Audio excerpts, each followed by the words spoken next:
went live to YouTube as well, which is like terrifying. I never go on YouTube. I have no idea how it works. I don't even know. I'm looking at the app. I don't even know how to tell if it's actually working. Let me check. Twitter. Am I live? Okay, yeah, yeah. This is gonna be so annoying if every day I'm like, let me check if I'm actually live. How do I have never seen someone live on YouTube, and I'm like, how do I know it's working? Maybe it's not. I'm like on my channel. Okay, this is going to be so boring if I'm just spending the start figuring this out. But I don't understand YouTube. Okay. Whatever. Wait, let me check my browser. Sorry, this is so boring. Okay, no, it's there. Oh my god. Day 3, growing up. Bill Gates, hypocrisy, and lesbian radical feminists. Yay! Okay, let's start. So this is day 3 of me learning how to not cringe at myself, reading stuff I wrote 2.5 years ago. I mean, we're coming into the future, right? There's like there's over 100 of these. This one is actually really good from memory. I remember like sharing it with loads of people. So let's just fucking go. So, growing up, Bill Gates, hypocrisy, and lesbian radical feminists. I have no idea what this says, except I'm guessing Bill Gates is going to be about. Yeah, okay, cool. Hey team, this week I'm reading Bill Gates's 2021 How to Avoid a Climate Disaster, the solutions we have and the breakthroughs we need, whilst queuing 45 minutes. Okay, then it's like story time. Whilst queuing for 45 minutes for an all-pressed coffee. Hi, I'm from Melbourne. Julia. It's kind of lame. At Glastonbury, the music festival, my consultant friend told me about a client he's working with. The company is launching a new drinks product targeted at young people. Does that still include me? Oh my god. And they performed a life cycle analysis to see which packaging they should use. Between glass and plastic came out as having a less negative environmental impact. However, market research showed that their environmentally conscious target market believes that plastic is bad and glass is good. So they went with glass. It gets worse. They couldn't find a supplier making the glass size container they needed, so they built a brand new factory. Overall impact of using glass equals much worse. Customers buy the product thinking it's green. The company is trying to deliver value to their shareholders. That's you and me and our pension money. Yay. The company is not made up of evil masterminds on a mission to destroy the earth, as far as I'm aware. They're trying to sell a product and their customers won't buy the product if it's plastic because of an unhelpful, in this case, harmful black and white belief they hold. So where does this overly simplistic black and white thinking come from? Being at Glastonbury last week, surrounded by 200,000 mostly young people, I got a pretty good idea. I'm not sure if I seek this stuff out or whether I'm just hypersensitive to it, but I felt like I was bombarded with emotional, sometimes aggressive, often propaganda-esque messages about the world for the 5 days I was there. There was plenty of us versus them mentality, name calling, evil, criminal, fuck this politician, etc., and calls for outrage. You know when you read a sign and you feel like you're being shouted at? Hopefully this newsletter never gives off that energy. Anyway, there were plenty of non-preachy vibes at the festival too, and I wouldn't be surprised if you found 50,000 people who didn't notice this type of messaging at all. But my sensitive soul did, boohoo, and so I thought I'd balance the shouty vibe stuff with some more measured, optimistic, problem-solving vibes from Bill Gates' book. If you are bursting to shout, private jet at me. We'll get to that. Here's a random selection of things I've learned from the book so far. Okay, guys, I'm so interested in what people like. How was his book received? What do people think about? What do people think about him?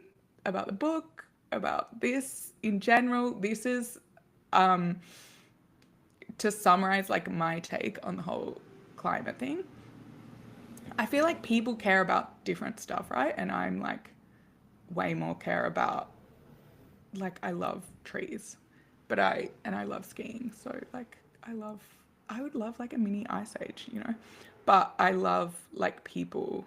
I like care about mental health a lot versus, anyway, whatever. There's so many things to care about. But and yeah, I totally reject the like panic type people. But yeah, I feel like this. Oh yeah, it's something I mentioned this yesterday as well. George Mack's essay on high agency. I just screenshotted this and sent it to my friends yesterday for like an aggressive group chat I'm in. Um, from the high agency thing, highagency.com if you want to read it. So if it doesn't defy the laws of physics, you can't give fixed odds on whether a human will solve the problem because of human agency. David Deutsch uses the example of an asteroid about to hit the Earth from 1 year. If penguins were in charge of the response, you could calculate fixed odds based on the physics of the asteroid of what will happen to the Earth. With humans in charge, it's impossible to calculate fixed odds. That's like my view on the climate stuff. It's like humans, like we have agency. Anyway, but interesting in your views. This is like the only book I've. Okay, these newsletters, by the way, are like mostly talking about books, like bits from books, and this is the only one I think that's ever been about the client, for what it's worth. So if you're tuning in for more climate stuff, it's probably not going to be here. But anyway, okay, let me just read this. So, selection of things I've learned from the book so far: we emit more greenhouse gas emissions through manufacturing processes than electricity. Bill breaks his book up into solutions for 5 categories of greenhouse gas emitting activities, i.e., how do we get to zero emissions in each of these categories? Making things, cement, steel, plastic, 31% of global emissions; plugging in electricity, 27%; growing things, plants, animals, 19%; getting around, planes, trucks, cargo ships, 16%; keeping warm and cool, heating, cooling, refrigeration, 7%. Weird, right? Because a lot of our focus seems to be on petrol, whether we eat meat. And Delia, you have single-handedly destroyed the planet because you did half a load of washing. Oh my God, that happened to me in a share house I was in. I was going on holiday and I like just needed to wash like a few things, not a whole wash. And I was like berated. I was like called out in the group chat of like, anyway. So why aren't we talking more about solutions for the massive emissions from manufacturing processes, i.e. steel and concrete? In fact, making steel and concrete alone counts for more emissions than passenger cars, 10% versus 8% of all emissions worldwide, and we won't be building less stuff anytime soon. China has already produced 6 times more cement in the 21st century than the US did in the entire 20th century. China, 25.8 billion tons, 2001 to 2016, versus US 4.3 billion tons, 1901 to 2000. Wow. Apologies for imperial units. Fuck, guys, this is kind of boring. I feel like there's some good stuff coming, so I need to practice speaking English, so just bear with me on this bit. Wind turbines are not very power dense. Nuclear is. Yes, nuclear. Power density is how much power you can get for a given amount of space. Fossil fuels can generate 500 to 10,000 watts per square meter.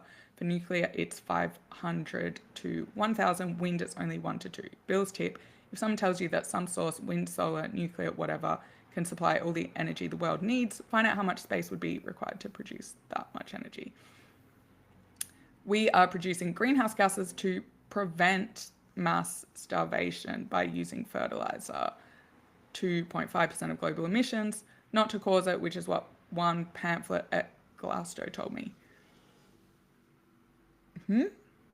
Bill Gates is all about how do we lift everyone out of poverty, give everyone access to electricity, feed 10 billion people, 2,100 estimate, all whilst reducing emissions to zero. And he thinks it's possible. See what I mean about positive, let's work together, problem solving vibes. Yay. Because yeah, there's the other thing that like a lot of people are anti-human. Like they just don't think humans should exist, and that we should have less humans, and like humans are terrible.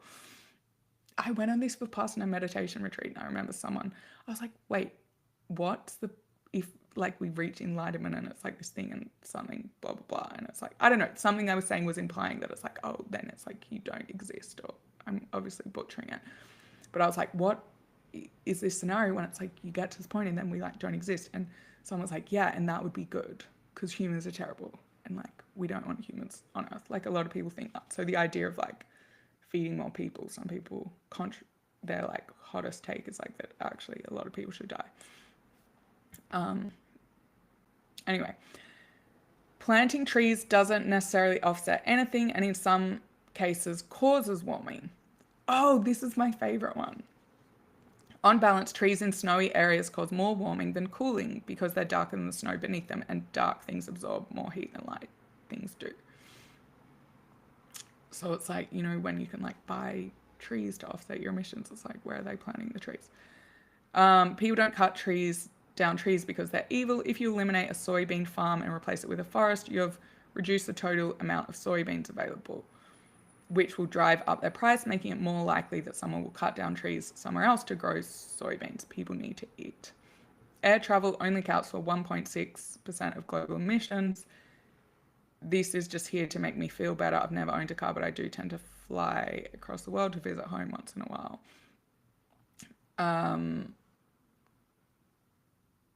Africa is responsible for only about 2% of our global emissions. Gates tells foreign aid workers, who seems to be moving money away from public health to climate-sensitive aid, please don't take vaccine money and put it into electric cars. The best way we can help the poor adapt to climate change is to make sure they're healthy enough to survive it and thrive despite it.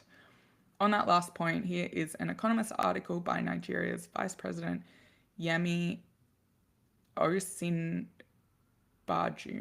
on the hypocrisy of rich countries' climate policies and the danger to life, in this case, of black and white thinking, no gas, renewables. Oh yeah, no gas, renewables or nothing. Yeah, I think it's about like cooking food. You know, it's like dangerous to like gas. It's like gas is the. This is why I'm doing these things, to learn how to speak. I think the point of the article is, which I'm not going to click on, I'll share the link so you guys can read it if you're interested. It's something like the way like some people are cooking in developing countries is really dangerous, and it's like gas as the transition fuel rather than, I mean, yeah, that's the whole thing. I mean, but okay, whatever. The renewables only mantra is also driven by unjustified fears of the continent's future emissions, yet under no plausible scenario is Africa a threat to global climate targets. Such demands even extend to cooking, where some funders will not support any gas projects, although they bring immediate and substantial benefits. Oh, fuck, this is literally what I was just going to explain, but it's written here. The vast majority of Africans still use charcoal or wood to cook, leading to deforestation, early death from indoor air pollution, and avoidable carbon emissions. Yeah, so it's like gas, transitioning to gas would be so helpful, but then if people are like black and white and like, no, gas, because it's not fully renewable. P.S. Last night I went to Wimbledon on a £5 0Q ticket. Yeah, guys, if you ever want hacks on how to get into Wimbledon, people think it's like impossible. Not how to break in. It's like, yeah, you can, there are like, you can turn up at specific times and it will be like £5 and you don't have to queue. But everyone has this idea that you have to queue for ages and you have to camp or you have to get in the ballot. There's other ways. And I saw like legit normal ways that is available to anyone. Okay, and I saw some food that was marketed as low carbon option. That's carbon, not carb. I'd never seen this before. Yeah, that is funny. I don't think I've seen that outside Wimbledon, to be honest. Back to hypocrisy. This week I'm asking, is hypocrisy that bad? Aren't we all just figuring stuff out? Here's Bill again in the intro book. That's my favorite thing to say, actually, which annoys people a lot whenever someone's like, oh, this person is such a hypocrite. I'm like, to be human is to be a hypocrite. We're all hypocrites. And then people get annoyed. Here's Bill again in the intro of his book.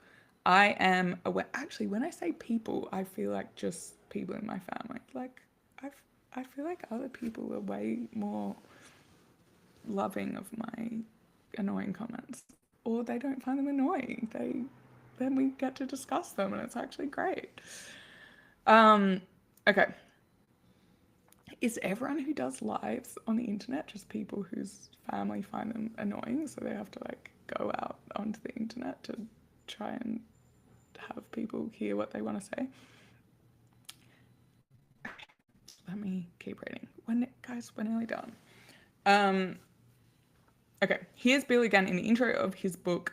I am aware that I'm an imperfect messenger on climate change. The world is not exactly looking for rich men with big ideas about what other people should do.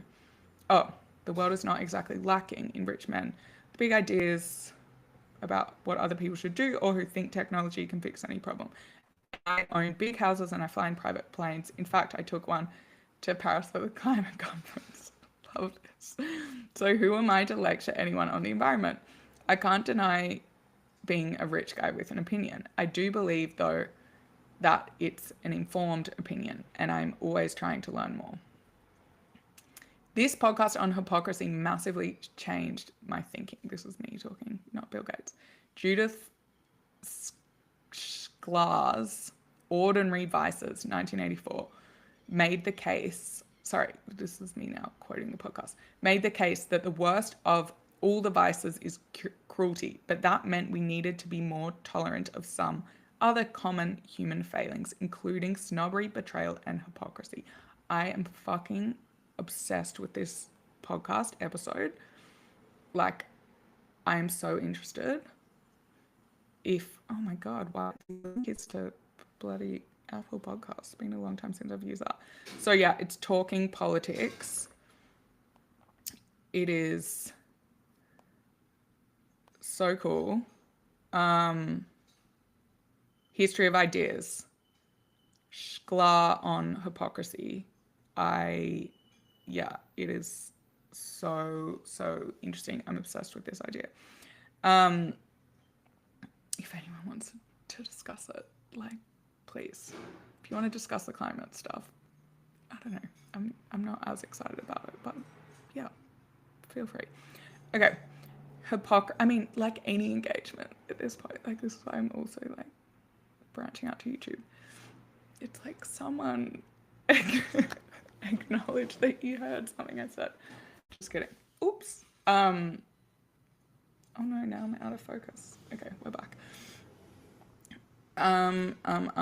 No, okay, wait, sorry, let me finish on that point, because the three reasons I'm doing this, which is having so much fun, can you tell, is getting better at speaking English, literally, getting more confident in speaking to the camera, gotta look at the camera, and the last one is like cringing at myself less, or like being more comfortable like saying my ideas. And they're the three like intrinsic motivators that are like why I can just turn up every day, because it's like, oh my God, amazing. The progress, like I'm so excited after this. I'm going to go through the words I said wrong yesterday and that I've now learned to say properly. That most of them are French in my defense, or like names. But yeah, a bonus is like, obviously it's like so much fun. People also engage or like get something out of this. So that's why I'm like, okay, I don't know how much lives on Twitter are things. So it's like branching out to YouTube. Okay, anyway, let me finish this. So hypocrisy is not ideal, but being humans, it's pretty difficult for us to avoid. Cruelty, on the other hand, is much worse. We don't want cruel leaders, full stop. Hypocritical ones, well, we're all human. Do let me know if you have a chance to listen. Very keen to hear your thoughts. If you're not the podcast listening type, I'm sure I'll be revisiting this sometime soon and can flesh it out in writing. I don't think I ever revisited it, but maybe it's time sometime soon. My favourite sign at Glastonbury read, "Cheers to all the people who can change their minds when presented with information that contradicts their beliefs." Cool. Last week you said Sapiens a new religion. Regarding Sapiens, I was thinking the other day, why do people love it so much? It's basically telling us the story of where humans came from and where we're going, which is what a lot of religions have tried to do with their scriptures, right? Is Sapiens educated people in the 2020s version of Genesis from Chaotic Zinger Books. Love that. Okay, this week I'm grateful for making fun of ourselves through literature. There were lots of conflicting messages at Glastonbury. My friend commented on the photo I posted of Ukrainian band Dak Habraka and their stage, which had a massive Arm Ukraine Now text above a Greenpeace sign, the festival's charity partner. That is funny. Another example is the "Stop Drinking Milk" for the climate signs around, but then of course the festival takes place on a milk producing farm whose dairy is sold throughout the festival. Apparently you can even get Glasgow milk delivered to your tent. Or a Black Lives Matter debate at a festival which distinctly lacks diversity amongst attendees, something I noticed with my eyes. This article, "Why Glastonbury is So White," tells me is the thing. I'm not saying these contradictions are a bad thing, but they can be fun to poke fun at. And it reminded me of a passage from Bernardine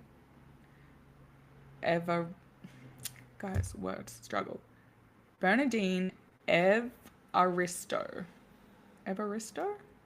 It's Girl, Woman, Other. Excellent book if you haven't read it. It won the 2019 Booker Prize.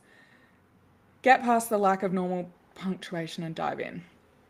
Here we are in King's Cross, London office block squat in the 80s. Oh my God, yes, I love this. Okay, this is good. They needed to set up a management system and gathered one Saturday morning in the lobby to thrash it out. The Marxists demanded they set up a central committee of the Workers' Republic of Freedomia, which was a bit rich, Amma thought, seeing as most of them had taken a principled stand against the running dogs of capitalism as an excuse not to work. The hippies suggested they form a commune and share everything. But they were so chilled and laid back, everybody talked over them. The environmentalists wanted to ban aerosols, plastic bags, and deodorant, which turned everyone against them, even the punks who weren't exactly known for smelling minty. The vegetarians demanded a non-meat policy. The vegans wanted it extended to non-dairy.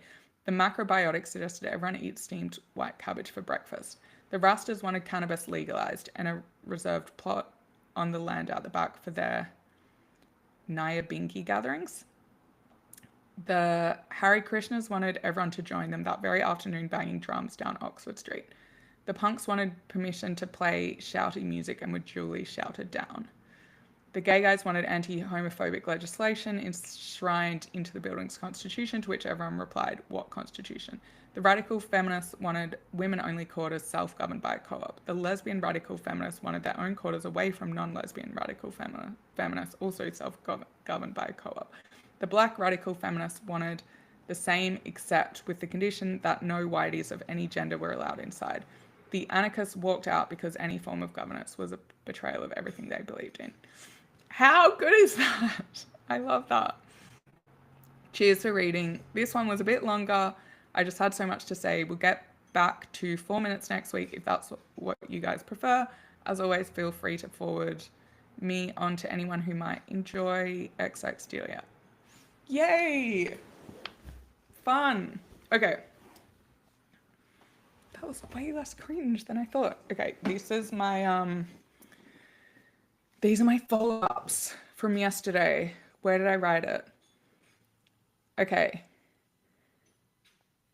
Fuck. Oh my God. I should have practiced before.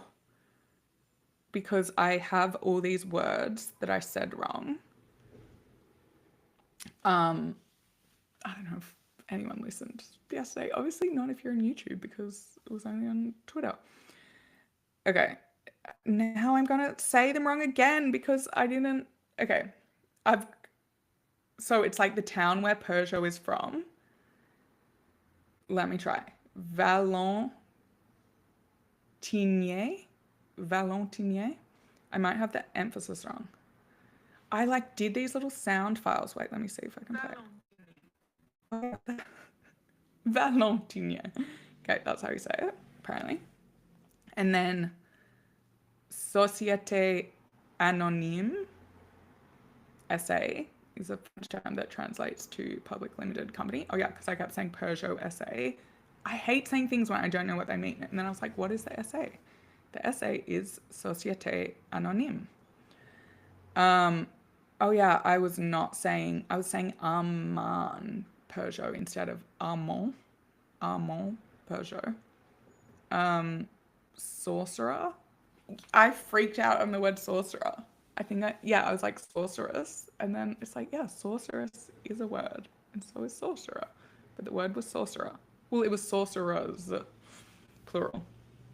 Okay, and then I also said 20, I said 2015 instead of 2025. I feel like I can say the years wrong. Oh, I did a podcast. Someone interviewed me on my podcast about my life. And I said all the years wrong. Or I kept saying instead of 2022, I kept saying 2020. And it's so annoying. Like probably no one else notices, but it's like it doesn't. I like things being correct, you know? And it's my own mistake, so it's like fucking annoying. Okay. Oh, and then I think I said make. Oh, I said draw sweeping generalizations instead of make sweeping generalizations. It's like draw conclusions, make generalizations. And then ad hominem. I was like, have I said this wrong? But no, I think I said it right. And then, oh yeah, Michel de Montaigne. Fuck, that sounds terrible. Wait, what is this? Société Anonyme. Oh yeah, that's the Société Anonyme. Amand. Michel de Montaigne. Michel de Montaigne. Oh yeah, because I think I said Montagne. I think I said, yeah, Montagne or something like mountain. Okay, whatever. That's the French philosopher. Guys, this bit is probably so boring to anyone listening, especially if you... I mean, it would be fun if you're like a massive loser like me who wants to like be perfectionist about everything and you listened to yesterday and you cringed at the stuff I said wrong and then you're like tuning back in today to be like, oh my god, has she picked up on her mistakes? So if you're like a weirdo like that and you want to hear and you heard all the mistakes I made today and you want to hear me correct them tomorrow, tune back in. Wait, what are we going to be talking about tomorrow? It takes me so long to navigate this thing, so I can't tell you. But we'll find out when we get there. Yay! See you then. Love ya.